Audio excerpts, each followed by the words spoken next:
জয় হরিচাঁদ, জয় গুরুচাঁদ। সকলকে নমস্কার জানিয়ে শুরু করছি মতুয়া ধর্মদর্শন ভিত্তিক টকশো সত্যানুসন্ধান। আজ আমরা পেয়েছি একজন বিশিষ্ট মানুষকে, প্রখ্যাত লোককবি উত্তম সরকার মহাশয়কে। মতুয়া টিভির পক্ষ থেকে আপনাকে আন্তরিকভাবে স্বাগতম এবং ধন্যবাদ জানাচ্ছি আমাদের সময় দেওয়ার জন্য। আমিও আপনাদেরকে সাধুবাদ জানাই। মতুয়া টিভির মাধ্যমে সমস্ত ভক্তদের কাছে পৌঁছে যাওয়া একটা বড় ব্যাপার। আমি ভাবতেই পারছি না আপনারা আমাকে আমন্ত্রণ করেছেন, এজন্য আমি ধন্য। চলুন, আজ আমরা শুরু করছি মতুয়া ধর্মদর্শনের উপর আলোচনা। এই আলোচনার বিষয়বস্তু আজ আমরা যেটা শুনব এমন একজন গুণী মানুষের কাছ থেকে, যারা হাজার হাজার মানুষের মাঝে গিয়ে ঠাকুরের ধর্মকে কবিগানের মধ্য দিয়ে মানুষের মাঝে তুলে ধরেছেন, মতুয়া ধর্মকে প্রচার প্রসার করে চলেছেন। এমন মানুষকে আমরা পেয়েছি, তাই তার কাছ থেকে আজ আমরা জানব ঠাকুরের ধর্ম বিষয়ে বিভিন্ন তথ্যকে। প্রথমত আমি আজকে আপনাকে একটা প্রশ্ন করছি যে মতুয়া ধর্ম কি স্বতন্ত্র ধর্ম হিসাবে দাবি রাখতে পারে? এটা আপনার কাছে কি মনে হয়? কারণ মতুয়া সমাজ আজ মনে করছে, মতুয়া সমাজে মূলত আমরা দেখতে পাচ্ছি দুটো মতবাদ চলছে। কেউ বলছে না এটা প্রচারিল গূঢ়গম্য সূক্ষ্ম সনাতন ধর্ম, জানাইল এ জগৎ ভরি। তাই কেউ বলছে এটা সনাতন ধর্মেরই শাখা বা তথাকথিত হিন্দু ধর্মের শাখা। আবার কিছু চিন্তনশীল বুদ্ধিজীবী মতুয়া যারা আছেন তারা মনে করছেন যে না, মতুয়া ধর্ম একেবারে স্বতন্ত্র ধারা। এক্ষেত্রে আপনার মতামতটা যদি আমাদেরকে ব্যক্ত করেন আমরা খুবই আনন্দ পাব। ধন্যবাদ। আমি প্রথমেই সমস্ত দর্শক, ভক্ত, চিন্তক, গবেষক যারা আমাদের সমাজ নিয়ে ভাবেন সবাইকে আন্তরিক সাধুবাদ জানাই। আসলে বিষয় হচ্ছে আমার মতামতটা বড় কথা নয়, কথা হচ্ছে ঠাকুর হরিচাঁদের দর্শন। আমি ব্যক্তি কোনো কিছু নয়, যিনি আমাদের কোটি কোটি মানুষ নির্যাতিত নিপীড়িত হাজার হাজার বছর ধরে, যারা শোষিত, লাঞ্ছিত, বঞ্চিত, সঞ্চিত ব্যথা নিয়ে যারা একজনকে কল্পনা করে বসেছিলেন যে সে ঈশ্বর দেখবেন। কিন্তু তুমি বলো যে এই পর্যন্ত এত দেব দেবী, এত মুনি ঋষি, এত ভগবান অবতার, এত মহাপুরুষ, কেউ কি এদের দুঃখ যন্ত্রণা লাঘব করেছেন? না, সেটা তো আমরা তো দেখতেই পারছি। এখানে দাঁড়িয়ে এই মূল কথাটা যে এই যে সূক্ষ্ম সনাতন ধর্ম যাই বলুক, কিন্তু আমি যতটুকু হরিরামৃতের ভাব বোঝার চেষ্টা করেছি, সেখানে ঠাকুর বলেছেন প্রশস্ত গার্হস্থ ধর্ম সর্বধর্ম সার। কোনদিন বলেন নাই কোন অবতার। গৃহীকে বিলাবে মুক্তি শ্রীহরি আমার। মানে কি? মানে হচ্ছে আমাদের ভারতীয় এই হরপ্পা মহেঞ্জোদারোর পরে যে সভ্যতা, যাকে বৈদিক সভ্যতা বলে বা আর্য সভ্যতা, তার যে সনাতন ধর্ম বা হিন্দু ধর্মের যে দর্শন, যে শাস্ত্রগ্রন্থ, সেখানে সংসারকে অসার বলা হয়েছে। যারা গৃহী তারা ধর্ম বোঝেন না, বনে জঙ্গলে গিয়ে হাজার হাজার বছর নিরঞ্জনে সাধন ভোজন করলে ঈশ্বর তত্ত্ব জানা যায়, ইত্যাদি যে বিষয়গুলো, সেই বিষয়গুলোকেই এতদিন বেশি গুরুত্ব দিয়ে আসা হয়েছে। কিন্তু হরিচাঁদ ঠাকুর একটা অন্য দর্শন, অন্য একটা মতবাদ প্রকাশ করলেন, যেটা হচ্ছে বিশ্ব মানব ধর্ম। তাই মতুয়া ধর্ম একেবারে স্বতন্ত্র ধর্ম। যেহেতু গৃহী জীবন কেমন করে সুন্দর হতে পারে, একমাত্র গৃহীরাই তো বিশ্ব সেবা করে, যে গৃহীদের কথা কোনো অবতারই বলেন না। প্রত্যেকটা শাস্ত্র পড়ে দেখো, সেখানে বলা আছে দেব দ্বিজে যার অটুট ভক্তি সেই শ্রেষ্ঠ ভক্ত। কিন্তু হরিচাঁদ অন্য কথা বললেন, করিবে গার্হস্থ ধর্ম লয়ে নৈজ নারী, গৃহে থেকে নেশি বান প্রস্তি ব্রহ্মচারী। এই যে গৃহ সুন্দর না হলে তো কিছুই সুন্দর হয়। কারণ গৃহীরাই কৃষক, গৃহীরাই মৎস্যজীবী, গৃহীরাই শ্রমজীবী, গৃহীরাই ডাক্তার, ইঞ্জিনিয়ার, দার্শনিক, বৈজ্ঞানিক, কবি, সাহিত্যিক, যারা মানব দর্শনের কথা বলেন, মানব মান উন্নয়নের কথা বলেন, যারা হাতে করেন, শুধু বলেন না। কারণ কৃষক যদি চাষ না করেন তাহলে আমাদের কারোরই অন্ন জুটবে না। অথচ সেই কৃষককে, সেই কর্মীকে ঘৃণা করা হয়, এখানে কর্মকে ছোট মনে করা হয়, তাও আবার ধর্মের নামে। পৃথিবীতে কোথাও নেই এটা। অন্য দেশে, এই ভারতের বাইরে কর্মীকে সম্মান করা হয়, কিন্তু এখানেই ধর্মীয় দর্শনে বলছে যারা কর্ম করে গৃহী তারা হচ্ছে ধর্ম বোঝেন না, অজ্ঞানী, স্থূল জগতে বসবাস করেন। এই যে বিষয়গুলো আছে, সেখান দাঁড়িয়ে সবাই কিন্তু এই গৃহেই জন্ম নিচ্ছে, গারস্থের ঘরেই। পিতামাতার মিলন রসে সবার জন্ম হচ্ছে, সেই পিতামাতার স্নেহ পরশে লালিত হচ্ছেন, পালিত হচ্ছেন। এই খাদ্য খাবার, রস, আকাশ, বাতাস, জল সবকিছু গ্রহণ করছেন, করে সংসারকে অস্বীকার করছেন। কি মজার বিষয়, তাই না? একদম। হরিচাঁদ ঠাকুর ঠিক তার উল্টো বললেন যে গৃহী তোমার সম্পদ, গৃহী তোমার আশ্রয়, গৃহীজনই হচ্ছে বিশ্ব সেবক। তাই গৃহীতে থাকিয়া যার হয় ভাবুদয়, সেই সে পরম সাধু জানিবে নিশ্চয়। গৃহকে ত্যাগ করে বনে জঙ্গলে নির্জনে গিয়ে, কেউ নির্জনে জন্মেছে নাকি? একদম, মা বাবার কাছেই তো আসতে হয়েছে। তাহলে এই যে বিষয়টা, এইটা আমার মনে হয় ভারতীয় যে ধর্ম দর্শন, বৈদিক ধর্ম দর্শন, হিন্দু সনাতন ধর্মের যে দর্শন, সেই দর্শনের সাথে মতুয়া হরিচাঁদ ঠাকুরের দর্শন মেলে না। কারণ এরা হচ্ছেন মরার পরে একটা স্বর্গ সুখের আনন্দ উপলব্ধি করতে বলে, আর হরিচাঁদ ঠাকুর একদম এখানে থেকে এই সংসারটাকেই স্বর্গ সুখে পরিণত করতে চেয়েছিলেন। কবি বলেছেন না, কোথায় স্বর্গ কোথায় নরককে বলে তা বহুদূর, মানুষের মাঝেই স্বর্গ নরক, মানুষেই সুরাসুর। তো মানুষের বাইরে কিছু নেই, মানুষই সবকিছু তৈরি করেছে।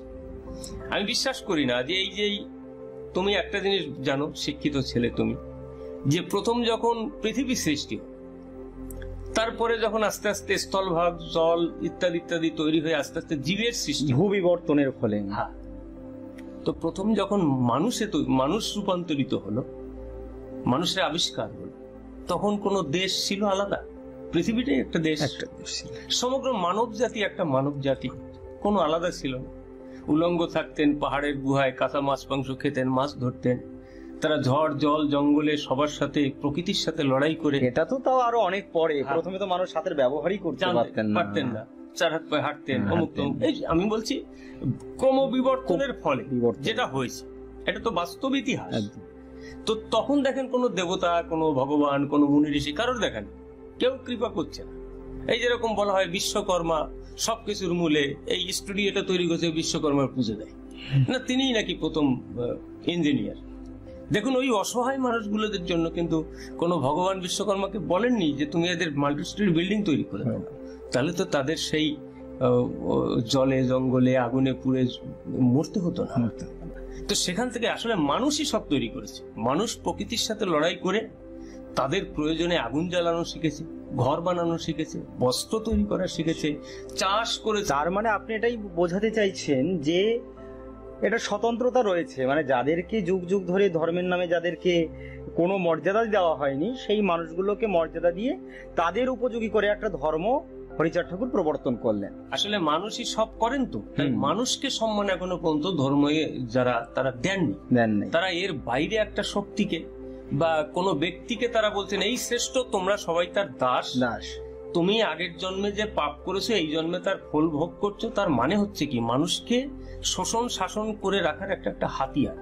তোমাকে যদি বোঝানো যায় যে তুমি এই জন্মে না খেতে পাচ্ছ, না খেয়ে আছো, তোমার প্রতি অত্যাচার হচ্ছে, এটা তোমার আগের জন্মের কর্মফল। আগে খারাপ কাজ করেছিলে, এই জন্মে তার ফল ভোগ। তোমার কারোর উপরে আর কিন্তু কোনো অভিযোগ থাকবে না, কারোর কাছে তুমি আর এর জন্য কোনো কিছু দাবি করতে পারবে না। রাজাকেও আমি দোষী করতে পারছো না কাউকে। এই যখন দোষী করতে না পারছো, তুমি ভাবছো আমার নিজের কর্মফলে ভুগছি। তার মানে তখন যারা কৌশলী মানুষ, তারা তোমার অর্থ, তোমার শ্রম, তোমার মান সম্মান সবকিছু তারা ছিনিয়ে নিয়ে তোমাকে একটা, মানে কি বলবো, জড় পদার্থে তোমাকে পরিণত করে দিতে পারে। সেটা তো আমরা মনুসংহিতার পাতাতেও তো আমরা দেখেছি যে মানুষের অধিকার সেখানে কতটা খর্ব করা হয়েছে, বা ঋগ্বেদেও তো আমরা দশম মণ্ডলে দশম সূক্তেও দেখতে পাচ্ছি যে সেখানে কিভাবে একই মানুষকে ব্রহ্মার মুখ, বাহু, উরু এবং পা থেকে জন্মানো হলো, মানে যেটা একেবারে মানে মানুষকে হীন করার সুযুক্তি, একটা কৌশল মাত্র। ঠিক। আচ্ছা, এখানে আপনার আলোচনার মধ্যে আমরা একটা জিনিসকে পেয়েছি, আপনি বলেছেন আর্য সভ্যতা, কিন্তু মানুষ বলছে আর্য একটা জাতি বিশেষ। সেক্ষেত্রে আপনি আলোচনার মধ্যে বলেছেন আর্য হচ্ছে একটা সভ্যতা, যে সভ্যতা সিন্ধু হরপ্পা সভ্যতার পরবর্তী একটা সভ্যতাকে আপনি বলছেন। তো সেক্ষেত্রে আপনি প্রচলিত যে আর্য জাতি, সেখান থেকে আপনি আর্যকে সভ্যতা বললেন, এর কারণটা যদি না, সভ্যতা ঠিক সেই অর্থে না।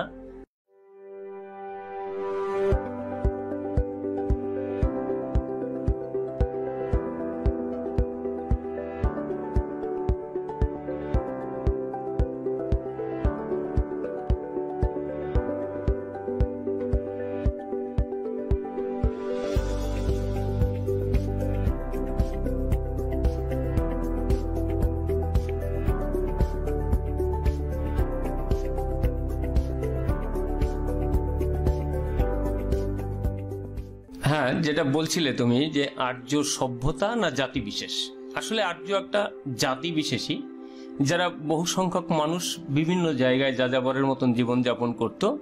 তারা আমাদের এই সিন্ধু নদীর তীরে এসে, যেখানে স্থায়ীভাবে বসবাসযোগ্য একটা সভ্যতা গড়ে উঠেছে, চাষবাস, বসবাসের গৃহ থেকে শুরু করে নর্দমা থেকে শুরু করে একটা সুষ্ঠু পরিবেশ যাতে দীর্ঘস্থায়ী হতে পারে বহুদিন ধরে, সেই সিন্ধু সভ্যতার উপরে আক্রমণ করে তাদেরকে ধ্বংস করে ছন্নছাড়া করে আর্য সভ্যতা ঠিক বলবো না, অসভ্যতা প্রতিষ্ঠা করেছে,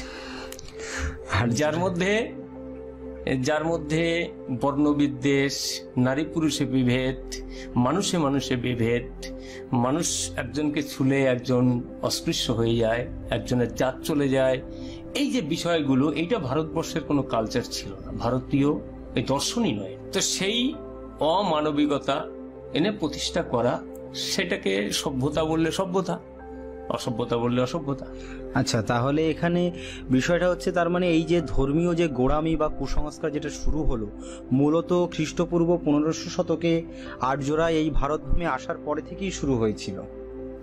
হ্যাঁ, এই বিষয়টা তো ঐতিহাসিক সিদ্ধ, আমার তো একার কথা নয়, সারা পৃথিবীর বড় বড় ঐতিহাসিক যারা, তবে একটা প্রচেষ্টা চলছে এই ইতিহাসকে দাবিয়ে রেখে একটা অন্য ইতিহাস তুলে ধরা। যেমন আমরা খানিকটা পড়েছি, আর্য মানে দীর্ঘদেহী, তাদের খুব সুন্দর দেখতে, তারা শিক্ষিত, রুচিবান, তারা সবাইকে, মাথার খুলিটাও পর্যন্ত তাদের নাকি আলাদা হবে, মানে এমন একটা বিশ্লেষণ করা হয়েছে সেখানে। মানে এইগুলোকে শুধু ব্রেন ওয়াশ বলে না, ব্রেন ওয়াশ করা হয়েছে মানুষকে, আমরাই অনেকে বিশ্বাস করতে শুরু করেছি এটাই, অনার্য মানে তারা অশিক্ষিত, অমুক তমুক। কিন্তু তুমি দেখো, যে অক্ষর জ্ঞানহীন মানুষ আকাশ দেখে বলে দিতে পারে কালকে বৃষ্টি হবে, চল হাল চাষ করতে চাই, পারে? একজন ডাক্তার, একজন ইঞ্জিনিয়ার বলতে পারে? একজন জ্যোতির্বিদও সেখানে হার মানে। হ্যাঁ, ওরা কি বলছে? জ্যোতিষ আবিষ্কার করেছে, পৃথিবীর সবচেয়ে একটা ধাপ্পাবাজ জ্যোতিষবিদ্যা। কিন্তু জ্যোতির্বিজ্ঞানী যারা আছেন, যারা বিজ্ঞান তো আলাদা আর জ্যোতিষ আলাদা, যারা হাত দেখে তাবিজ স্টোন দেয়, যারা শনি, মঙ্গল, রাহু, কেতু, আমরা যারা পড়াশোনা করেছি ভূগোলে কোথাও রাহু কেতু এরকম গ্রহ আছে না, কিন্তু তথাপিও তো মানুষ এখনো বিশ্বাস করে চলেছে। এইটা আচার্য প্রফুল্ল সেন বলেছিলেন যে আমি যখন পড়াচ্ছি যে চন্দ্রগ্রহ সূর্যগ্রহ কেমন করে হয়, মানে গ্রহণ সূর্যগ্রহণ হয় না, তো এইটা আমি যখন পড়াচ্ছি তখন তারা বুঝছে, অথচ বাড়িতে গিয়ে গ্রহণ লাগলে তারাই আবার শঙ্খ বাজাচ্ছে। মানে এটা আচার্য প্রফুল্লচন্দ্র রায় হবে কি? হ্যাঁ, আচার্য প্রফুল্লচন্দ্র রায়, সেন নয়, ভুল বলেছিলাম। তো এই হচ্ছে পরিস্থিতি আমাদের মধ্যে। তো সেখানে দাঁড়িয়ে এই যে মতুয়া দর্শন হচ্ছে এই যে আর্য যে দর্শন, বর্তমান যার ভিতরে বর্ণভেদ, উঁচু নিচু জাতিভেদ, মানুষকে হিংসা করা, জন্মগতভাবে আমরা কিন্তু এটা বাস্তবভাবে জানি যে একজন নিরক্ষরের সন্তানও প্রফেসর হতে পারে, বৈজ্ঞানিক হতে পারে, আবার একজন বড় বৈজ্ঞানিকের সন্তানও নিরক্ষর হতে পারে। তার জ্বলন্ত উদাহরণ তো গান্ধী, সিআর দাস, বিদ্যাসাগর, এনাদের সন্তানরা কেউই সেই অর্থে তাদের মতো হননি। তো রবীন্দ্রনাথের সন্তানও বিশ্বকবি হননি, এটাই তো জলজান্ত। তবুও ওরা বলবে যে না, ব্রাহ্মণের সন্তান জন্মালেই পবিত্র, শূদ্রের সন্তান কোনোদিনই পবিত্র হতে পারবে না। তো এইটাকে ভেঙে দিয়ে হরিচাঁদ ঠাকুর বলছেন, কোথায় ব্রাহ্মণ দেখো, কোথায় বৈষ্ণব, স্বার্থ লোভে স্বার্থবশে অর্থলোভী যত ভণ্ড সব।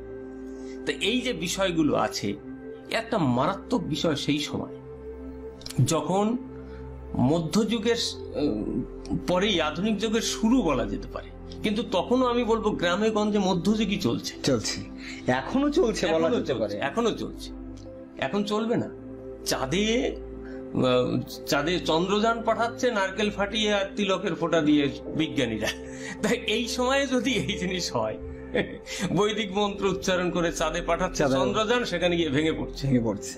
ঠিক আছে, তাই এটা এখনো চলছে। আর এটা কিন্তু হাসির বিষয় না, এটা একটা পরিকল্পিত পলিটিক্যাল গেম। মানুষকে বোকা বানিয়ে রাখো, মানুষকে যত তুমি অন্ধকারে রাখতে পারবে, যত তাকে ভুলিয়ে রাখতে পারবে, সে তত অসচেতন হবে। তখন এই দেশের অর্থ সম্পদ সংস্কৃতি, তার কি সে অধিকার আছে, কোথায় তার কি আছে, সেটা সে বুঝতে পারবে না। সে একটা অলৌকিক জগতে ডুবে থাকবে, তার ভিতরে অন্যরকমের কাজ করবে, নিজেকে পবিত্র মনে হবে, সবাইকে অপবিত্র মনে হবে। হ্যাঁ, তিনি নিজেকে অনেক বড় মনে করবেন। এইখানে মানুষকে নিয়ে যাওয়া হচ্ছে। এটা একদম কিছু কৌশলী মানুষের সেই প্রক্রিয়া, এবং যেটা আমাদের মধ্যে প্রচন্ডভাবে প্রবাহ। এর থেকে তো নিষ্কৃতি দেওয়ার জন্য হরিচাঁদ ঠাকুর ধর্ম দর্শন দিয়েছিলেন। বোঝা যাচ্ছে যে তিনি বলছেন, এক নারী ব্রহ্মচারী করিবে গার্হস্থ ধর্ম লয়ে নিজ নারী, গৃহে থেকে নেশি বানপ্রস্থ ব্রহ্মচারী। তার মানে কি, তুমি ধর্ম করবে নারীকে বাদ দিয়ে নয়, নারীকে সঙ্গে নিয়ে। কারণ নারী পুরুষ একে অপরের পরিপূরক, কেউ কাউকে ছাড়া চলতে পারে না। একজনের যদি একটা চোখ ভালো না থাকে, পূর্ণাঙ্গ মানুষ নয়। একটা হাত না থাকলে পূর্ণাঙ্গ নয়। একটা আঙুল কাটা থাকলে তাই পূর্ণাঙ্গ নয়। তো নারী পুরুষের মিলন ছাড়া মানে পৃথিবীতে সন্তান জন্মায় না। সে যে ভগবান বা অবতার আসুক, নারী পুরুষের দরকারই হচ্ছে সেখানে। তো এই যে বিষয়গুলো, সেটাকে অস্বীকার করা হচ্ছে। কোনো এক জায়গায় বলছিলেন না, নারী ছাড়াও পুরুষ সাকসেস হতে পারে, বড় হতে পারে। একজন বিবেকানন্দের নাম বলেছিলেন। আমি বললাম, আপনি এত জ্ঞানী মানুষ অজ্ঞানের মতন কথা বলছেন? কারণ বিবেকানন্দ তো তার মায়ের পেটে মায়ের গর্ভে এসেছিলেন। তার দুগ্ধ, তার স্নেহ, পরশ, ভালোবাসা পেয়ে তো বড় হয়েছে। তো সে নারীর অবদান নেই, এটা আপনারা কি করে বলছেন? আচ্ছা, নিবেদিতা তার তো সংস্পর্শ পেয়েছিলেন, এবং যে কাজটা করিয়েছিলেন সে তার জীবনটাকে উৎসর্গ করেছিল। তো এই জায়গায় দাঁড়িয়ে অনেক কিছু, সেখানে দাঁড়িয়ে আমি আমার যতটুক বোধ বুদ্ধি, যতটুক চর্চা, যাদের সাথে আমি মিশেছি, সেখানে দাঁড়িয়ে দেখেছি যে ঠাকুর হরিচাঁদ যে ধর্ম দর্শন দিয়েছিলেন পৃথিবীর মধ্যে অনন্য। যেখানে তোমার স্বর্গের লোভ নেই, সাধন ভজন করে নিজে মুক্তি হওয়ার জায়গা নেই, তোমার মুক্তি, তোমার আনন্দ সেখানেই যখন তুমি সমাজের মুক্তি ঘটাতে পারবে। সেই মুক্তি মানে কি? তাদের প্রতি শাসন, শোষণ, নির্যাতন গিয়ে মানুষ কুসংস্কার, ব্যভিচার বর্জন করে একটা আনন্দময় জগৎ সৃষ্টি করে তার মধ্যে সবাই প্রেমানন্দে হরি বলবে। এবং তুমি দেখো, একই সঙ্গে উনি যে এই যে ডাঙ্কা বাজানো ব্যাপারটা, ডাঙ্কা নিশান দিলেন, মানে কি? ডাঙ্কা বাজিয়ে যখন হরি বল কীর্তন করবে সকালবেলায়, তখন তো উদয়াস্ত খাটতে হতো। সূর্য ওঠার আগে জমিদার বাড়িতে যেতে হতো, মহাজনের বাড়িতে, আর সূর্য অস্তা গেলে তারপরে বাড়িতে আসতে হতো। আমাদের মানুষ কি করতেন? ওই উঠেই চলে যেতেন কাজ করতে, আবার কাজ করে এসে খেয়েই শুতেন আর সন্তান জন্ম দিতেন। এছাড়া তাদের আর কিছু রাস্তা ছিল না। কারণ অন্য ধর্মে যদি তারা দীক্ষাও নিতেন, তারা তো সেখানে যেতে পারতেন না। তাদের ওই বাইরে যাজন করার অধিকারটা তাদের ছিল না। বড়জোর বাড়িতে তুলসী গাছের তলায় বসে একটু নাম করা ছাড়া এছাড়া আর কিছুই ছিল না। তাও তো সেটা অনেক পরে চৈতন্যদেবের ধর্ম প্রবর্তনের পরে এটা সম্ভব হয়েছে। তো সেখানে দাঁড়িয়ে হরিচাঁদ ঠাকুর দিলেন হাতে কাম, মুখে নাম। অর্থাৎ কর্ম ছাড়া কোনোদিন সমাজ, দেশ, পৃথিবী বাঁচতে পারে না, সুন্দর হতে পারে না, মানুষের উন্নতি হতে পারে না। তাই কর্ম করো।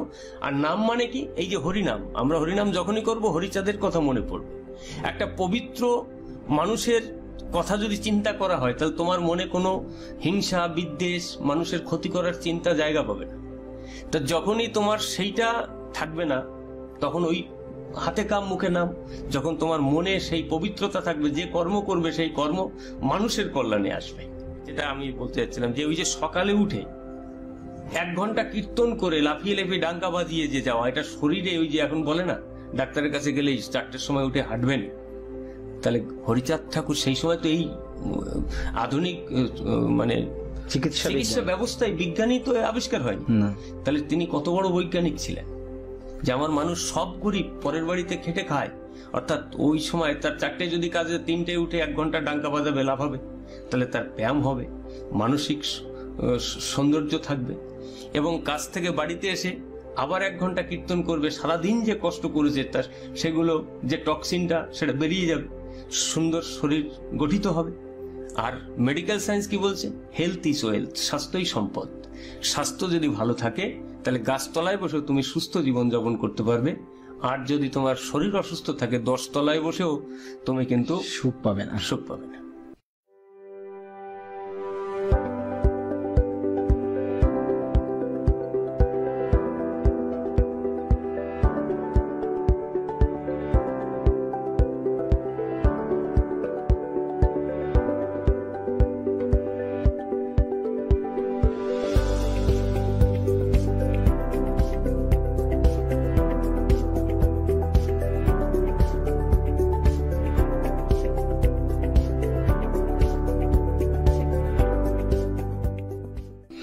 এখানে ঠাকুরের একটা বাণী কি আমার মনে পড়ছে আপনার কথার প্রেক্ষিতে, যে রোগের বৃদ্ধি যাতে তাই গিয়ে খাও।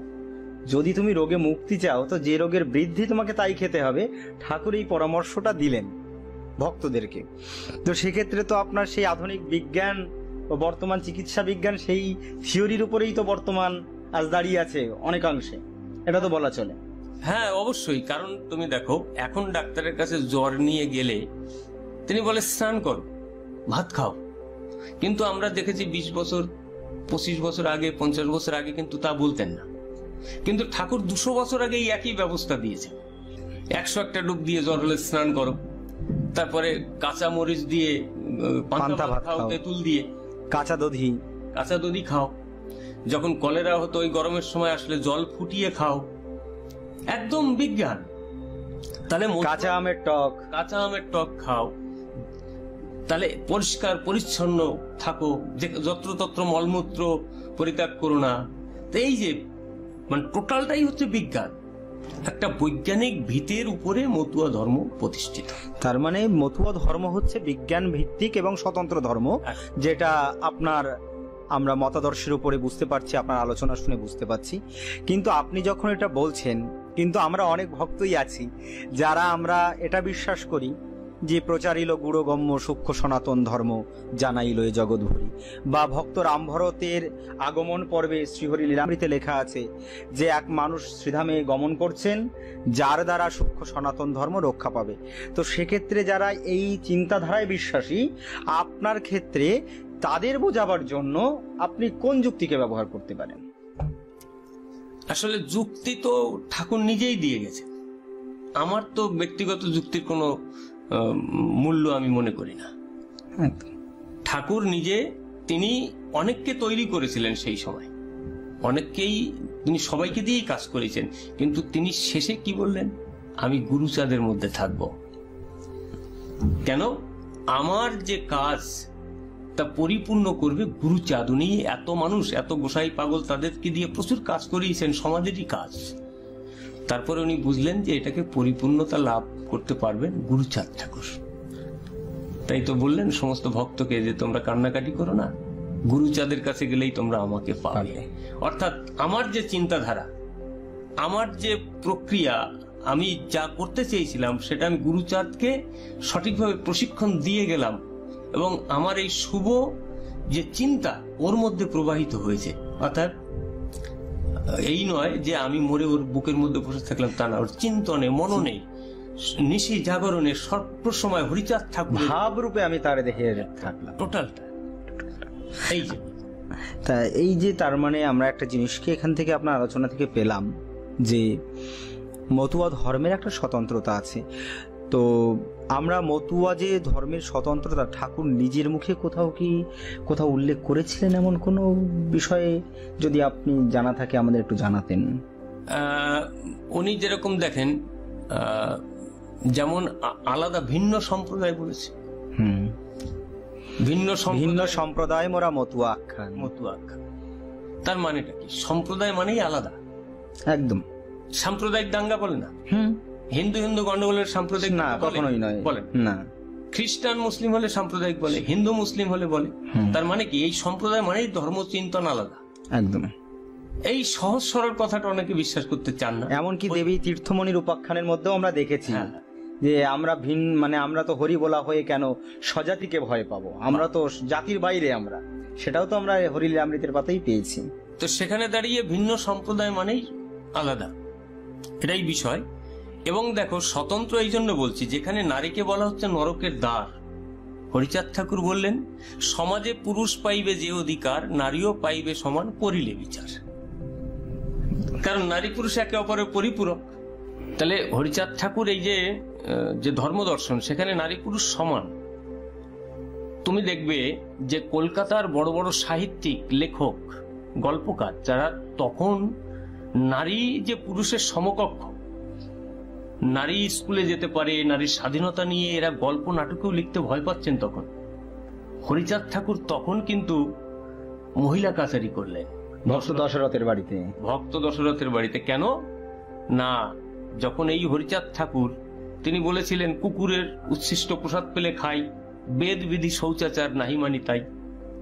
তো এই ভাব যখন কোনো সন্ধ্যা নিক নেই, স্নান নেই, পূজা নেই, কোনো নিয়ম নেই, নীতি নেই, এর হাতের খাবো না, ওর বাড়ি যাবো না, এই সমস্ত বালাই নেই, সবাইকে সমান ভালোবেসে সবার বাড়িতে সবাই গিয়ে মিলন, এই ব্যাপারটা যখন সমাজপতিরা, যারা রক্ষণশীল সমাজ বলা হয়, কুসংস্কারবাদী মানুষ, তারা মানতে পারলেন না।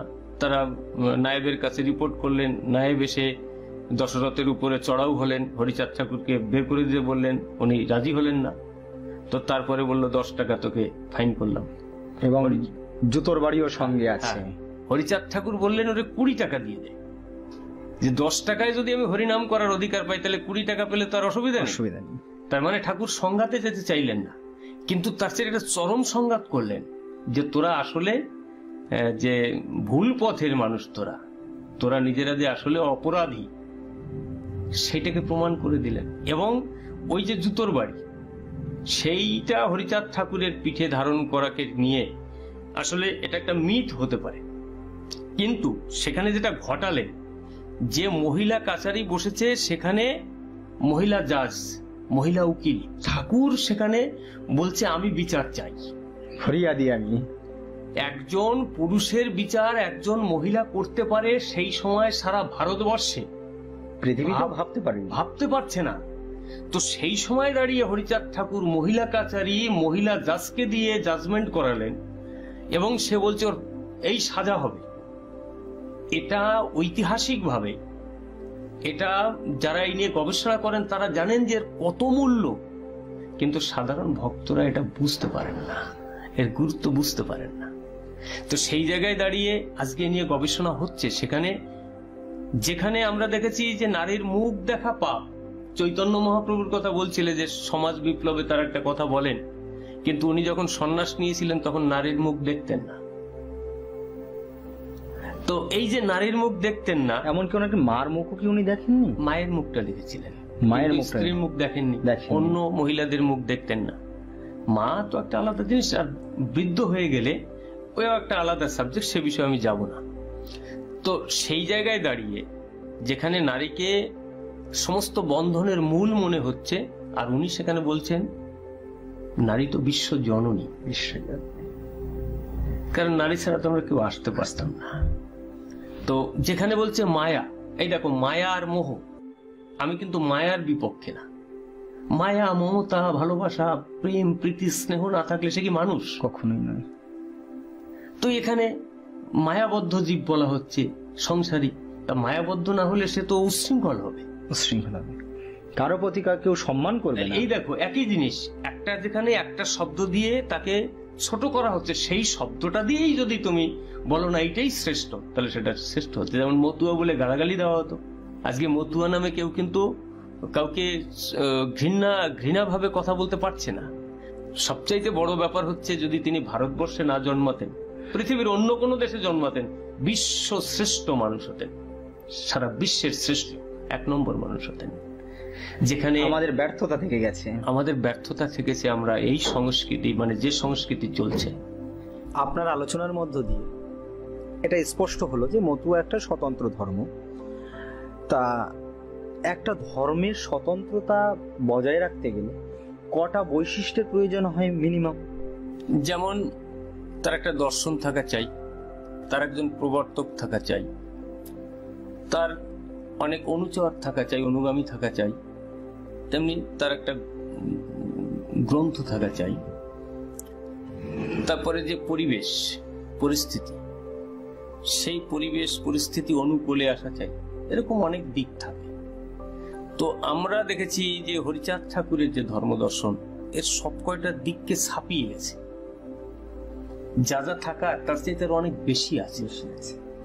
কারণ এর যে ভাব, প্রেম, ভালোবাসা অপরিসীম, তার মধ্যে কোনো খাদ নেই।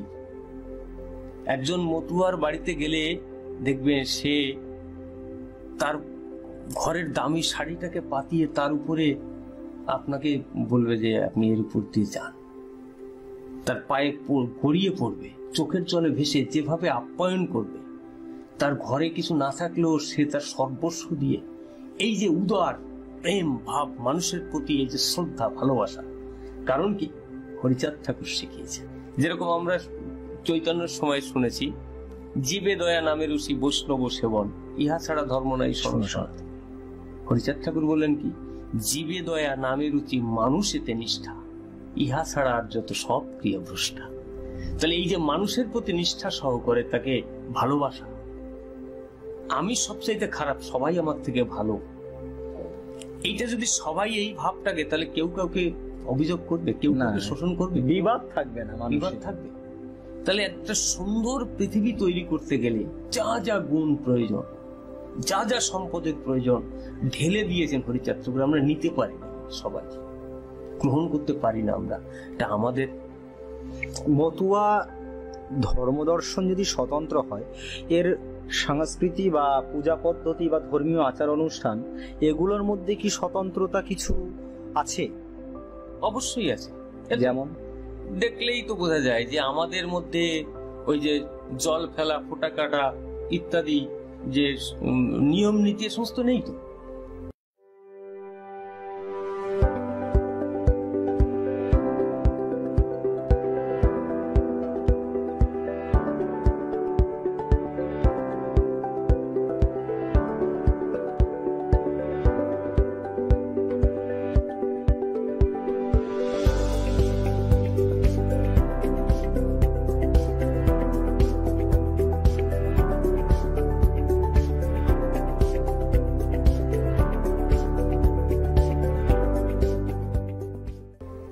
মানুষ কি বলছে, হরিলামৃতে বলেছেন, গঙ্গা জলে স্নান করা উপরেতে ধোয়া, আত্মশুদ্ধি না হলে কি যায় তারে পাওয়া।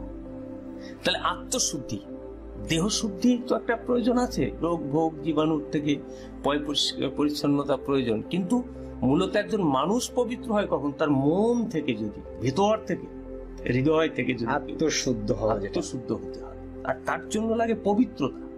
ঠাকুর বললেন না, সত্য, প্রেম, পবিত্রতা মেনে চলবে, তিনটে কথা। আর এই তিনটে কথা মানতে পারলেই জগতে মানুষ বিশ্ব বরেণ্য। হ্যাঁ, উনি তো দ্বাদশ আজ্ঞা দিয়ে গেছেন না, একদম সদা সত্য কথা কহিবে, পরস্ত্রীকে মাতৃজ্ঞান করিবে। এই যে পরস্ত্রীকে মাতৃজ্ঞান যখনই তুমি করিবে, একটি নারীকে দেখলেই যদি তার মধ্যে তোমার মাকে দেখতে পাও, তোমার বোনকে দেখতে পাও, তোমার কন্যাকে দেখতে পাও, তাহলে তোমার নোংরা মানসিকতা আসবে না, কুচিন্তা আসবে না। আর যখনই একজন নারীকে তুমি দিদি বলবে, মা বলবে, মাসিমা বলবে, মা বলবে, তখন দেখবে তার ভিতর থেকে তোমার প্রতি একটা অন্যরকম স্নেহ তৈরি হবে, বাৎসল্য প্রেম আসবে। তো তখন তার মধ্যে শুধু পবিত্রতা থাকবে, আনন্দ থাকবে। মা সন্তানের সাথে রিলেশনশিপ কোনো চাওয়া পাওয়ার থাকে না, নিহেতু প্রেম। একদম। তো সেই জায়গাটা বলছেন পরস্ত্রীকে মাতৃজ্ঞান করিবে, তাহলে ব্যভিচার হবে না। ঠাকুর সেই সময় বলেছিলেন এক নারী ব্রহ্মচারী। তুমি নিজে জানো যে বর্তমান যে HIV একটা রোগ, এটা তো বহুগামিতার ফল। একদম। তাহলে ঠাকুর বলেছিলেন 200 বছর আগে এক নারী ব্রহ্মচারী, যদি এটা মানতো বিশ্ববাসী তাহলে এই HIV থাকতো না, তৈরি হতো না, জীবনটা তৈরি হতো। তাহলে আমরা দেখতে পাচ্ছি কি তিনি সর্বত্র এমন কোন জায়গা রেখে যাননি। আজকে যারা বিশ্ব চিন্তক, বিশ্ব গবেষক, ডাক্তার, ইঞ্জিনিয়ার বলো, বৈজ্ঞানিক বলো, সাহিত্যিক গবেষক, তারা যদি সত্যি সত্যি নিরপেক্ষ ভাবে এটাকে বিচার বিশ্লেষণ করেন, দেখবেন যে হরিচাঁদ ঠাকুরের বিকল্প কিছু নেই। আমি অদ্বিতীয় বলেছি না, সত্যি তাই, একদম একদম। এই যে দর্শন আপনার, আমি তো একটা প্রশ্ন জানতেই চেয়েছিলাম যে এটা কতটা মানব কল্যাণকামী দর্শন, মতুয়া দর্শন। তো আপনার কথার মধ্যে দিয়ে সেগুলো স্পষ্ট হলো। তারপরেও যদি আমি আরেকটু বলি, যে এত ধর্ম পৃথিবীতে প্রবর্তিত ছিল, ইসলাম, খ্রিস্টান, হিন্দু ইত্যাদি ইত্যাদি, বৌদ্ধ, তো সেখানে দাঁড়িয়ে হরিচাঁদ ঠাকুরের কি খুবই প্রয়োজন ছিল আলাদা করে মতুয়া ধর্ম দর্শনকে দেওয়া? মানবের কল্যাণে এটার কতটা প্রাসঙ্গিক? আমি তোমাকে প্রথমেই বলেছি যে বিশ্ব মানব কল্যাণে এর কোনো বিকল্প নেই। হ্যাঁ, কারণ দেখা যায় কি যে একটা পরিবর্তনশীল জগৎ, তো থিওরি পাল্টাচ্ছে, গবেষণা পাল্টাচ্ছে, চিন্তা চেতনা পাল্টাচ্ছে, মানে পরিবেশ পাল্টে যাচ্ছে। তো যেহেতু এটা 200 বছর আগেকার দর্শন, আর যত ধর্ম আছে প্রচলিত দেখবে কোনটা 2000 বছর, 1500 বছর, 2500 বছর আগে, তো সেই সময় চিন্তা চেতনা, সামাজিক পরিবেশ পরিস্থিতি এখনো যদি সেইটাকে ধরে থাকে তাহলে তো অগ্রগতি হবে না। মানে যুগ অনুপাতিক একটা ধর্ম বলা যেতে পারে। এইটাই হচ্ছে, মানে আমি বলছি যে এই মতুয়া, এই যে দর্শন, এর অনেক কিছু 500 বছর পর পাল্টে যেতে পারে, সেটা অন্যায়ের কিছু না। কিন্তু এই সময় দাঁড়িয়ে এখনো পর্যন্ত হরিচাঁদ ঠাকুর যা যা বলেছেন, যা যা নির্দেশ দিয়েছেন, তা আমাদের কাছে আমরা যদি পালন করতে পারি তাহলে এর চাইতে সুন্দর আর কিছু হয় না। এটা এখানে আর একটা, যেখানে আমি আপনার এই কথাটা একটু করব, যেমন সদা সত্য কথা বলিবে, পরস্ত্রীকে মাতৃজ্ঞান করিবে, এটা যত যুগই যাক বা যত সময় অতিবাহিত হোক, এর বিকল্প বোধহয় কিছু হয় না। কারো ধর্মকে নিন্দা করিবে না, তারপর মানে রিপু ইন্দ্রিয় থেকে সাবধান থাকিবে, এই কথাগুলো তো চির শাশ্বত। মানে এর নতুন বা পুরনো বলে এর কিছু বোধহয় হয় না, আমার মনে হচ্ছে এটা। এবার আরেকটা কথা তোমাকে বলি, আমি বলতে বলতে ভুলে গিয়েছিলাম যে হরিচাঁদ ঠাকুরকে আমরা ভগবান বলছি, কারণ যে যাহারে উদ্ধার করে সে তো আর ঈশ্বর। একটা কথা আছে, এটাই ঘটনা। তো সেইখানে যদি দাঁড়াই তাহলে আমাদের সমগ্র নির্যাতিত, পিছিয়ে রাখা, চিরবঞ্চিত, লাঞ্ছিত মানুষের ভগবান, ঈশ্বর যাই বলো, তাহলে সেটা হরিচাঁদ ঠাকুর ছাড়া আর কেউ না। তিনি কি বলেছেন? নিজেকে তিনি কখনো ভগবান বলেননি। তিনি বলেছেন কি, পিতামাতা গাছের গোড়া, হরি গাছের ফল, গোড়া রেখে কেন তোমার মাথায় ঢালো। আচ্ছা, এই জায়গাটা নিয়ে একটা সমালোচনা আছে যে এইটা তোমরা হরি লীলামৃতের মধ্যে কোথাও লাইনটাকে এভাবে পাচ্ছি না, কিন্তু লাইনটাকে আমরা প্রায়শই, আমিও নিজেও বলে থাকি ব্যক্তিগতভাবে, কিন্তু আমি বিভিন্ন জায়গায় সমালোচনার সম্মুখীন হয়েছি যে এই কথাটা কি হরিচাঁদ ঠাকুর নিজের মুখে বলেছেন? অবশ্যই, কারণ ওখানে পিতা মাতাকে ভক্তি করো, দেখবে দ্বাদশাজ্ঞার তৃতীয়। একদম একদম, হ্যাঁ হ্যাঁ। তিনি বলেন তো আমাকে ভক্তি করো না, তার মানে তো, এবং এই পিতা মাতা কাছে এর অল্টারনেটিভ বাণীটা পাওয়া যাচ্ছে, পুরুষে করিবে ভক্তি পিতামাতা ভাই, নারী পক্ষে প্রতিভিন্ন অন্য গতি নাই।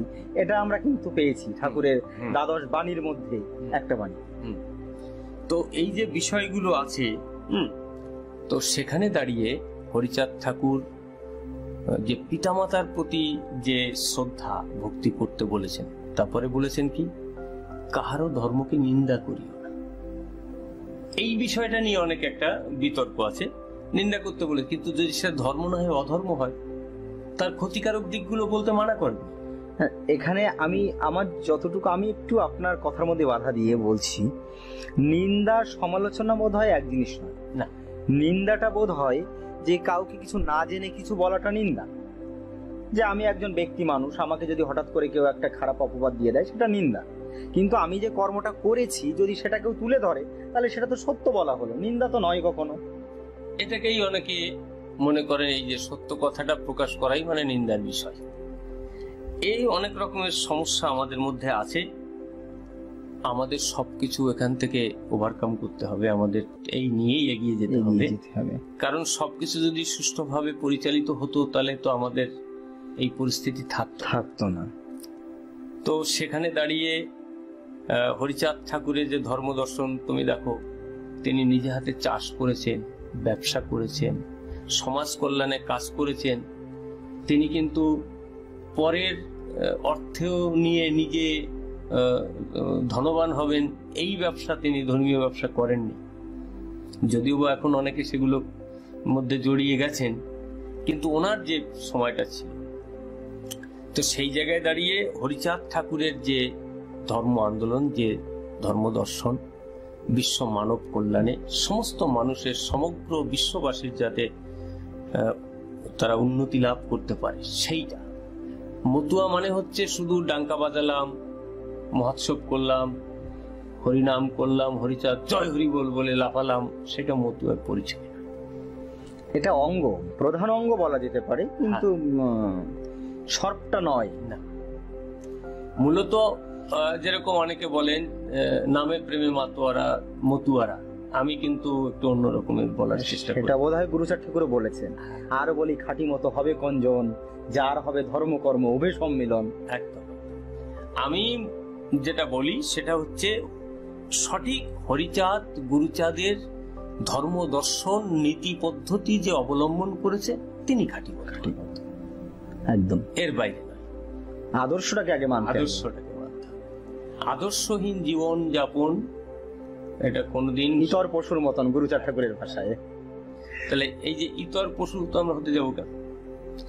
মানুষকে যখন বলা হয় সর্বজীব শ্রেষ্ঠ, তো সেই জায়গায় দাঁড়িয়ে আমি নিকৃষ্ট কাজ করব, আমি অমানবিক কাজ করব, এটা তো মানুষের পরিচয় হতে পারে না। তো সেখানে ঠাকুরের প্রচুর বাণী আছে, তো সেইগুলোকে যদি আমরা একটুখানি দেখি, বোঝার চেষ্টা করি, তাহলে বোঝা যাবে ক্লিয়ার ভাবে। আমার সবচেয়ে ভালো লাগছে যে মতুয়া টিভির মাধ্যমে এই তত্ত্ব মানুষের কাছে পৌঁছলে তারা যখন এটাকে আরো বেশি করে ভাববেন, চিন্তা করবেন, এর রস গ্রহণ করবেন, মানবের আর কল্যাণ হবে। এটা আমার খুব ভালো লাগছে বিষয়টা। ধন্যবাদ আপনাকে।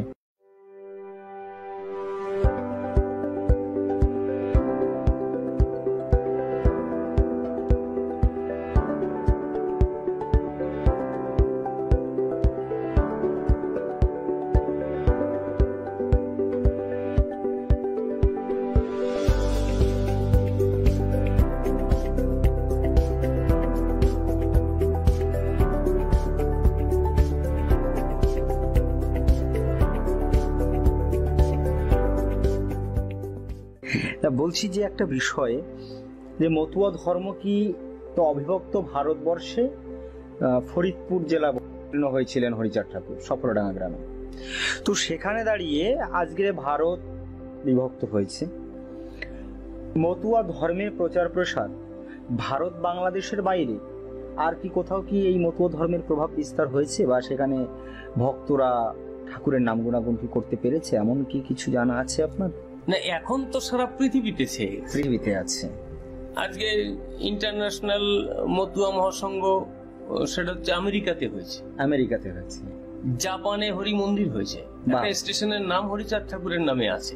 সুন্দর, ভীষণ ভালো ব্যাপার। দুবাইতে বিশ্ব মতুয়া মহাসম্মেলন হয়েছে সেই 2009 সালে, যেখানে বিরাট বৈরাগ্য মহাশয় গিয়েছিলেন, ওড়াকান্দির পদ্মনাভ ঠাকুর গিয়েছিলেন, আমার গুরু অসীম সরকার মহাশয় গিয়েছিলেন। তো এ তো অনেকদিন আগের কথা। এবং সবচাইতে এর অনেক আগে মিট সাহেব যখন এখান থেকে ফিরে গেলেন, গিয়ে তিনি ওড়াকান্দি ধামই তার বাড়ির নাম রেখেছে, হ্যাঁ। এবং তিনি ইংরেজিতে অনেকগুলো গ্রন্থ, গুরুচাঁদ ঠাকুরকে তিনি গ্রেট লিডার বলছেন।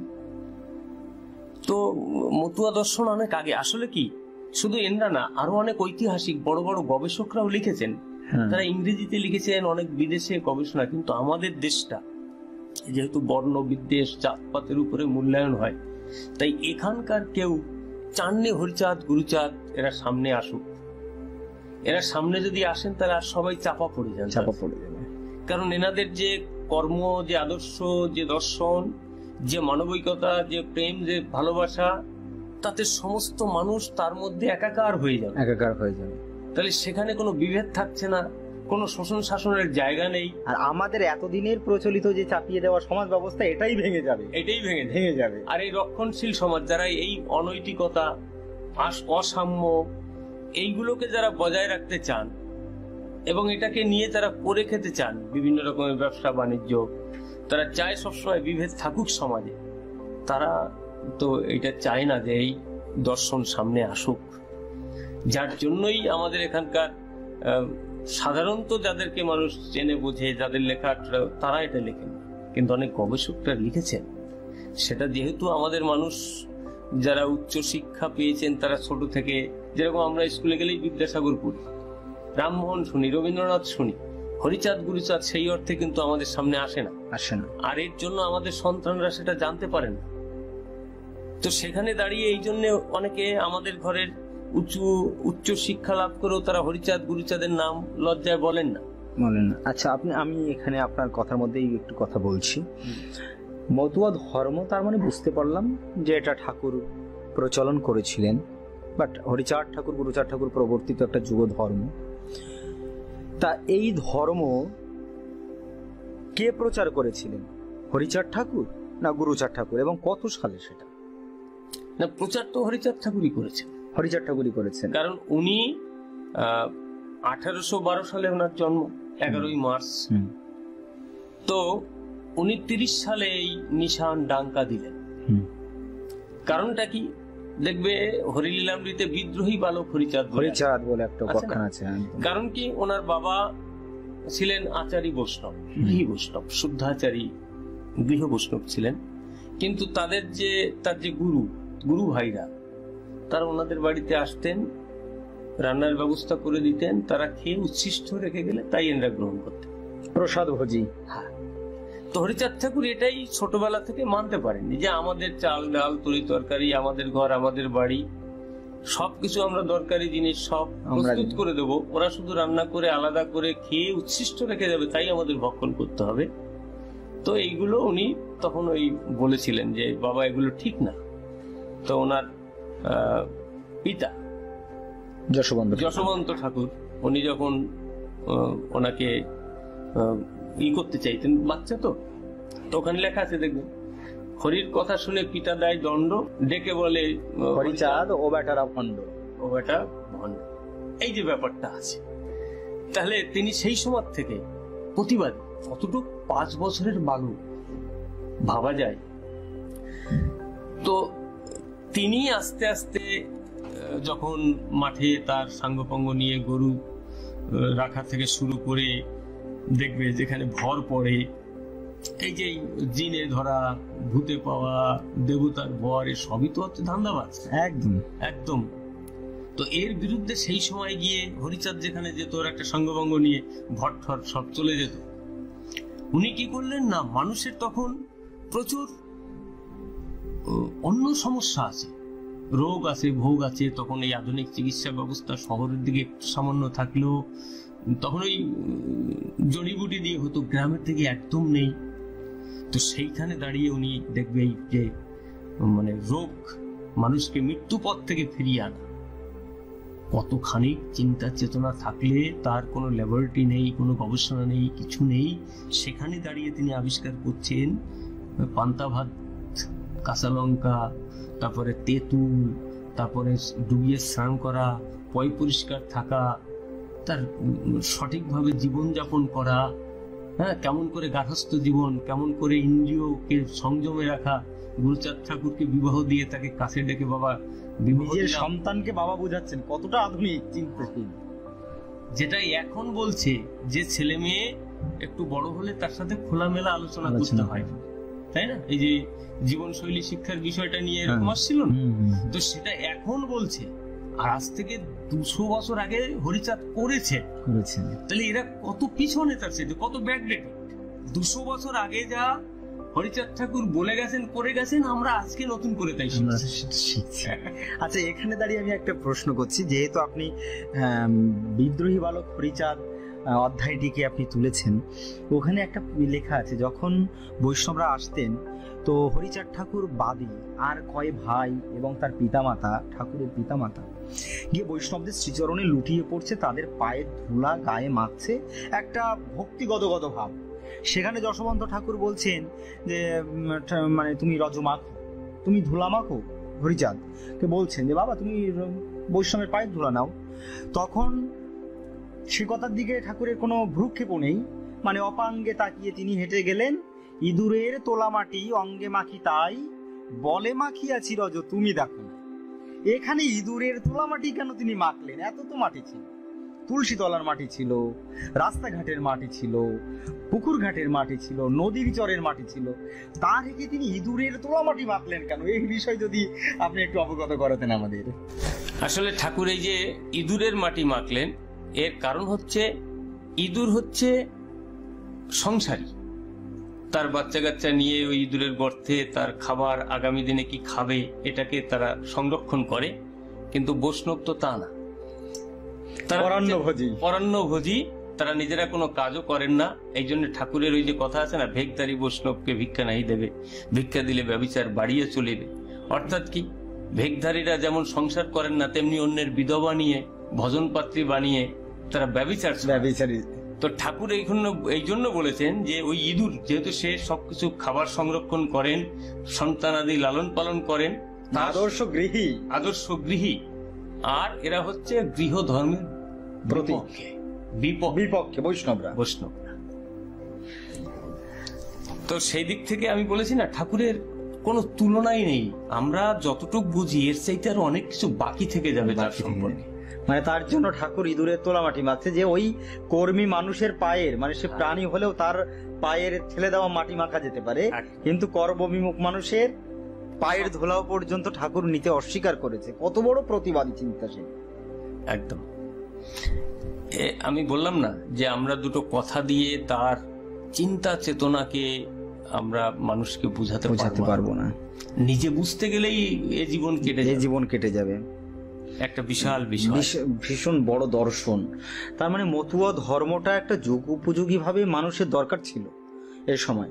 কিন্তু এই যারা মানতে চাইছেন না কিছু মানুষ, যেন আমরা সনাতন ধর্মেরই মাঝেরই মানুষ, এদেরকে আমরা কিভাবে বোঝাতে পারি?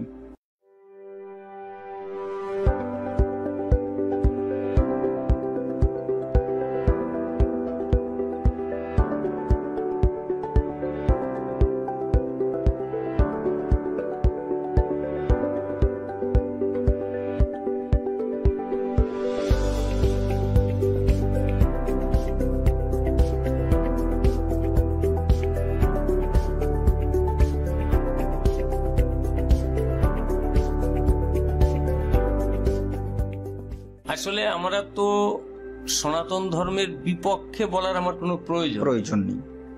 ঘটনা হচ্ছে, তুমি একটা জিনিস দেখো, আমরা ঈশ্বর বলি, দেবতা বলি, মুনি ঋষি বলি, নাম বলি, মন্ত্রতন্ত্র বলি, তো হাজার হাজার বছর থেকে ছিল। বহু মানুষ সেগুলোকে গ্রহণ করেছেন, জপ করার চেষ্টা করেছেন, কিন্তু সমাজের পরিবর্তন তো তাতে হয়নি। পরিবর্তন হলো কখন? হরিচাঁদ ঠাকুর যখন আসলেন। তার মানে হচ্ছে যে ওগুলো থাকা সত্ত্বেও আমাদের সামাজিক পরিবর্তন হয়নি, আমাদের সাংস্কৃতিক পরিবর্তন হয়নি, অর্থনৈতিক পরিবর্তন হয়নি, আমাদের উপরে শোষণ কমেনি, শাসন কমেনি, বর্ণভেদ যায়নি। আজকে কিন্তু দেখো, তুমি বাংলায় দাঁড়িয়ে এখন আমাদের অনেক পৈতেয়ালা মানুষ আমাদের ঘরে রান্না খাচ্ছে। হ্যাঁ, এটা অবশ্যই খাচ্ছে। অনেক বৈষ্ণব আমাদের মধ্যে। তুমি একটা জিনিস দেখবে যে হরিচাঁদ ঠাকুর যখন জন্মাচ্ছেন তখন আমাদের মধ্যে কোনো গোসাই নেই, সব ভক্ত। বৈষ্ণব গোসাইও ছিল না। এমনকি আমাদের যারা বৈষ্ণব মতে দীক্ষা নিতেন, অন্য মতে দীক্ষা নিতেন, তারা সেই ফটো পুজো করবে, তখন তো ফটো হাতে আঁকতে হতো, মূর্তি তো অসম্ভব ব্যাপার। যেরকম ওই রামকান্ত বৈরাগীকে কি নির্যাতন করা হলো শুধু বাসুদেব মূর্তি রাখার জন্য, জ্বলন্ত উদাহরণ। অর্থাৎ তখন আমাদের মানুষ যদি কোনো ঠাকুরের ভক্ত হতেন, কোনো সাধন ভজন করতেন, তার প্রতীক হিসেবে তার মূর্তি কিংবা ছবি তার বাড়িতে রাখার অধিকার ছিল না। যা করতে হবে ওই তুলসী তলায় দাঁড়িয়ে চোখের জলে ভেসে ভেসে নাম করা ছাড়া আর কোনো গত্যন্তর ছিল না। গোসাই হওয়া তো দূরের কথা। আজকে হরিচাঁদ ঠাকুর এই 200 বৎসরের মধ্যে তুমি বলো আমাদের মধ্যে কয় হাজার গোসাই পাগল, সে বৈষ্ণব বলো, সত্যধর্মী বলো, অনুকূল ঠাকুরের বলো, সেটা হরিচাঁদ ঠাকুর এসেছিলেন বলেই সম্ভব। নইলে হরিচাঁদ ঠাকুর জন্মাবার আগে যে ধর্মে যা ছিল কেউ একজন গুরু হওয়ার মতন ক্ষমতা ছিল না। হরিচাঁদ ঠাকুর আসার পর ওরা দমে গেল এবং আস্তে আস্তে আমাদের মানুষ আজকে এই জায়গায় পৌঁছে গেল। আজকে বিশ্ব জয় করে ফেলছে এই মানুষ। অথচ আজকের মানুষ, আমার সমাজে মানুষ বৈষ্ণব বা অন্য ধর্মের দীক্ষা নিয়ে তারা হরিচাঁদ ঠাকুরকে মানতেই চাইছেন না। মানতে চাইছেন না, এই অজ্ঞানতা আছে বলেই তো সমস্যা। আসলে আমার মনে হয় যে যে একটা ঘর তৈরি করে সে তার যে মর্ম জানে, বোঝেন, তার সন্তান নাতিপুতিরা সেটা বোঝেন না। তো এই কোন পরিস্থিতির উপরে দাঁড়িয়ে হরিচাঁদ ঠাকুর এইটাকে তৈরি করেছিলেন, সেটা যেহেতু গুরুচাঁদ ঠাকুর দেখেছিলেন, মর্ম উপলব্ধি করেছিলেন, নিজে তার জন্য ভুক্তভোগী ছিলেন, তার জন্য তিনি একদম 100% তিনি তার জীবনটা এর মধ্যে অতিবাহিত করেছেন, চেয়েছেন। কিন্তু তারপর থেকে যেমন সেই ভক্তরাও অনেকটা অনুকূল পরিবেশ পেয়েছে, সমস্ত মানুষ অনুকূল পরিবেশ পেয়ে সেই আসল সত্যটাকে বুঝতে পারে, এখনো উপলব্ধি করতে পারছে না বলে আমাদের একটা জায়গায় এসে থেমে যেতে হয়েছে। তা না হলে আমাদের কিন্তু এত সমস্যা থাকার কথা ছিল না। এখানে শ্রী শ্রী হরিলীলামৃতের একটা কথাকে আমরা কবি প্রবরের আলোচনার প্রেক্ষিতে বলতে পারি, সর্বধর্ম লঙ্ঘিয়েবে করিলেন স্থূল, শুদ্ধ মানুষ এতে আরতি এই হয় মূল। অর্থাৎ আজকে আমাদের যে আলোচ্য বিষয় ছিল মতুয়া ধর্ম স্বতন্ত্র কিনা, আমাদের মধ্যে আমরা একজন জ্ঞানী মানুষকে পেয়েছিলাম। তিনি নানান যুক্তি, বিজ্ঞান ভিত্তিক যুক্তি, বাস্তব যুক্তি দিয়ে তিনি আলোচনা করলেন। এই আলোচনার পরিপ্রেক্ষিতে আমরা একটা জিনিসকে বুঝতে পারি যে এটা ঠাকুর একটা নতুন ধর্ম বা স্বতন্ত্র একটা ধর্মই প্রবর্তন করেছেন। এই যে বাণীটি আমি উল্লেখ করলাম হরিলীলামৃতের, যে সর্বধর্ম লঙ্ঘিয়েবে করিলেন স্থূল, যদি সর্বধর্মকে যদি লঙ্ঘনই করা হলো, সব ধর্মকে যদি উপেক্ষাই করা হলো, তাহলে সেক্ষেত্রে অন্যান্য ধর্ম মানে প্রথাগত যে ধর্ম সেগুলোর অস্তিত্ব তো থাকে না। কারণ মূলত সনাতন হতে গেলে বা হিন্দু হতে গেলে আমাদের বেদ, গীতা, ভাগবত এগুলোকে মানতে হবে। সেখানে দাঁড়িয়ে হরিচাঁদ ঠাকুর বলেছেন যে কুকুরের উচ্ছিষ্ট প্রসাদ পেলে খাই, বেদ বিধি শৌচাচার নাহি মানি তাই। সেক্ষেত্রে তো মানে আপনার যুক্তির সঙ্গে ঠাকুরের বাণীর সঙ্গে যদি আমরা এক করতে পারি, বিষয়টা এটাই দাঁড়িয়ে যায় যে মতুয়া ধর্ম একটা স্বতন্ত্র ধর্ম, কিন্তু তার হয়তো সরকারি স্বীকৃতি পেতে একটু সময় লাগবে। সেটাও বোধহয় আমাদেরই ব্যর্থতা, অবশ্যই আমাদেরই ব্যর্থতা বোধ হয়। কারণ আমরা সেভাবে আমরা সেই জায়গাটা আমাদের মানুষকে এখনো তুলে ধরতে পারিনি, বোঝাতে পারিনি। কারণ আমাদের যে সংস্কৃতি আমরা দেখছি, যে পূজা পদ্ধতি বলি বা যে সংস্কৃতি আমরা যেগুলো দেখি মতুয়া ধর্মে, তার মধ্যেও তো আমরা মানে অন্যান্য ধর্মের চাইতে কিছু স্বতন্ত্রতা দেখি নাকি। যেমন আমাদের মতুয়া মতে বিবাহ করাতে গেলে সেখানে ব্রাহ্মণের প্রয়োজন হচ্ছে না, আগুন জ্বালার প্রয়োজন হচ্ছে না, বা সেখানে ওই যে শুভ দৃষ্টি, রসিকতা এগুলোরও কোনো জায়গা সেখানে থাকছে না।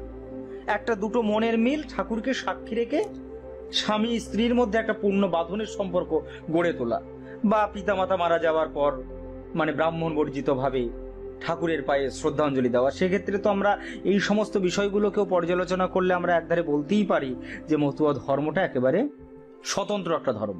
হ্যাঁ, স্বতন্ত্র। আরো একটু বিষয় বলি, একটা জিনিস আমি একটুখানি বিস্মরণ হয়েছিলাম যে হরিচাঁদ ঠাকুর তিনি তার ভক্তদের বলেছেন যে তোমরা আমার চাইতে বড় হও, বড় হও। যেখানে সমস্ত ঠাকুর, ভগবান, ঈশ্বর তারা বলছে আমার পদে তোমরা আত্মসমর্পণ করো, তুমি শ্রেষ্ঠ হবে। উনি বলছেন তোমরা আমার চাইতে বড় হতে পারো। কি দেহের ইন্দ্রিয় বশ করেছে যেই, না থাকুক তার ক্রিয়াকর্ম হরিতুল্য সিং। তাহলে হরিতুলনা মানে তিনি বলছেন তোমরা আমার তুল্য হতে পারো। যেরকম একজন নিরক্ষর গরিব পিতার সন্তান প্রফেসর হলে বাবার আনন্দ হয়, বুক ভরে যায়, তেমনি হরিচাঁদও বলেছেন তোমরা আমার চাইতে বড় হও, তাতে তার ঈর্ষা নেই, আনন্দ আছে, গর্ব আছে। তুমি বলো কোন মহাপুরুষ বলেছেন এই কথা? বিশ্বে দ্বিতীয় কেউ বলেনি, আছে। আমার ক্ষুদ্র জ্ঞানে আমি যতদূর জেনেছি। তাহলে এই যে জিনিসগুলো, এগুলো যে কত বড় জিনিস, আসলে আমরা যদি সত্যি সত্যি ভাবতে বসি তখন বোঝা যায় যে আমরা এখনো কত ছোট মানসিকতার মানুষ। যা তৈরি করতে চেয়েছিলেন, যা দিয়ে গিয়েছিলেন, আমরা তা ধরতে পারিনি, আমরা সেই পথকে অনুসরণ করতে পারি। এর জন্য আমরা তার অনুসারী বলে দাবি করতে পারি না, অনুগামী বলে দাবি করতে পারি না। তো সেই জায়গায় দাঁড়িয়ে আরো যে কথাগুলো তুমি বললে, সত্যি ভাবতে গেলে আমাদের চিন্তা চেতনা বুদ্ধি ফুরিয়ে যায়। তবে আমার আশা, এবং আমি খুব আশাবাদী যে তোমাদের মতন নবযৌবন যারা আধুনিক শিক্ষা দীক্ষায় উন্নতি লাভ করছে, তারা যখন আরো বেশি বেশি করে এটাকে নিয়ে চর্চা করবেন, তারা মননে, চিন্তনে, তাদের চলনে বলনে সর্বসময় যদি এই জিনিসটাকে উপলব্ধি করার চেষ্টা করে, চর্চার মধ্যে থাকে, আগামী দিনে সেটাও আপনাদের আশীর্বাদ। না, আশীর্বাদে কিছু হয় না। আশীর্বাদে যদি কিছু হতো তাহলে তো গুরুচাঁদ ঠাকুর আশীর্বাদ করে আরো 50টা গুরুচাঁদ ঠাকুর বানিয়ে দিয়ে যেতে পারতেন। আসলে ভিতরেও তার একটা চিন্তা চেতনার উন্মেষ ঘটতে হবে, এবং পরিস্থিতি, ওই যে স্থানকাল পাত্র বলে না, স্থান, পরিবেশ, এবং আমরা এই নবজাতককে কিভাবে তৈরি করব, সেই দায়িত্বটা আমাদের থাকে। হ্যাঁ, এটাই তো আশীর্বাদ এক কথায়। সেটা বলো যে ভালোবাসা, এবং তুমি যেটা শ্রদ্ধা বললে, শ্রদ্ধা ক্রিয়া, বিবাহ, এটা তো হচ্ছে একটা ইনকাম।